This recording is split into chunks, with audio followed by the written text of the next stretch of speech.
Hey guys, welcome back to my channel GK Family Vlogs. Gulab jam let's make it.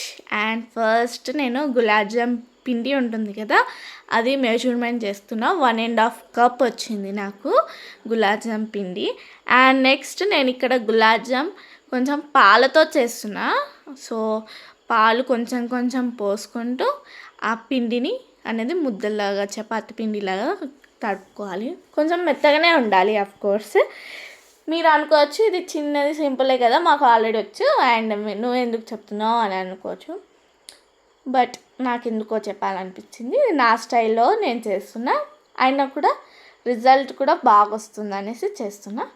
ఈ consistency వరకు కలుపుకోవాలి. And next ఇక్కడ నేను పాకం రెడీ చేస్తున్నా. స్టవ్ ఆన్ చేసుకొని ఒక గిన్నె పెట్టుకొని దాంట్లో 4 కప్స్, కరెక్ట్ నేను 4 కప్స్ వాటర్ పోసాను అనమాట. అండ్ ఒక 1 కప్ షుగర్.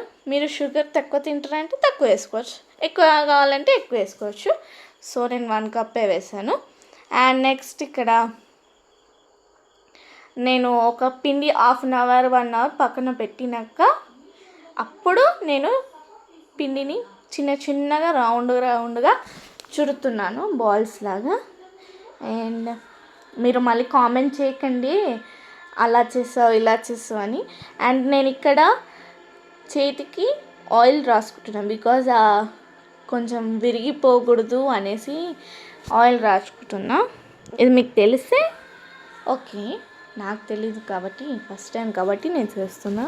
అంటే గులాబ్ జామ్ చేయడం ఫస్ట్ టైం కాదు, ఇట్స్ ఆల్రెడీ చాలాసార్లు చేశాను. అండ్ నెక్స్ట్ ఇక్కడ స్టవ్ ఆన్ చేసి ప్యాన్ పెట్టుకొని ఫ్రై పాన్ పెట్టుకొని దాంట్లో ఆయిల్ పోసి ఆయిల్ ఇట్టేంత వరకు ఇక్కడ నేను ఇంకా పాకం అది థిక్నెస్ వచ్చేంత వరకు అలానే చేస్తున్నా, వేడి చేస్తున్నా. అండ్ ఇక్కడ నా రౌండ్ బాల్స్ చుట్టడం అయిపోయింది. అండ్ నేను ఇక్కడ డీప్ ఫ్రై కూడా చేస్తున్నా. అండ్ చిన్నగా లో ఫ్లేమ్లోనే పెట్టుకొని డీప్ ఫ్రై చేయండి, బికాజ్ లోపలి వరకు కూడా కుక్ అవ్వాలి కాబట్టి. సో అంతవరకు నేను చేస్తున్నా. ఇక్కడ చూడండి బ్రౌన్ కలర్లా వచ్చేంత వరకు నేను డీప్ ఫ్రై చేస్తూనే ఉన్నా. ఈ గులాబ్ జామ్ చేయడానికి స్పెషల్ ఏంటంటే రేపు నా బర్త్డే. సో అందుకని నా బర్త్డే రోజు కొంచెం స్వీట్ కూడా తినాలనేసి, పైగా మన ఇండియన్స్ వాళ్ళు ఎలా చేస్తారు, గులాబ్ జామ్ ఆరెల్స్ పాయసం, ఇవే 2 ఉంటాయి కాబట్టి నాకు స్వీట్లో వచ్చింది ఈ పాయసం గులాబ్ జామ్, ఇవి తప్ప ఇంకేది రాదు.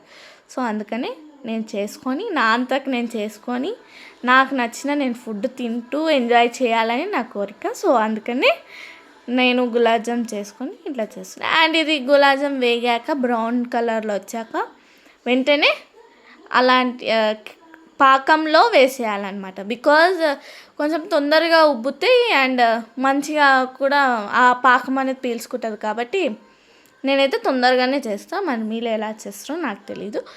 అండ్ మిగతావి కూడా ఇంకా వేగిస్తున్నా, నేను డీప్ ఫ్రై చేస్తున్నా. సో నేను ఒక పక్కల చేస్తుంటే మా మమ్మీ ఒక పక్కల అంట్లు కడుగుతుంది. నేను కడుగుతా అంటే వినట్లేదు. మమ్మీ వాళ్ళు ఉన్నారే ఇంతే, వినరు. సో అది నాటాను అనమాట అంట్లు కడగడం. ఇంకా మా మమ్మీ చేసుకుంది. తర్వాత చూసారా ఎంత బాగా వచ్చిందో, అసలు సూపర్గా వచ్చాయి. నేను రివ్యూ ఎప్పుడు ఇస్తానంటే నా బర్త్డే రోజు రివ్యూ ఇస్తాను గులాబ్ జామ్ టేస్ట్ ఎలా వచ్చిందో. అండ్ నైట్కి నాకు ఒక జ్యూస్ అంతే ఇవాళకి. ఇది నా mehndi. Subscribe to my channel.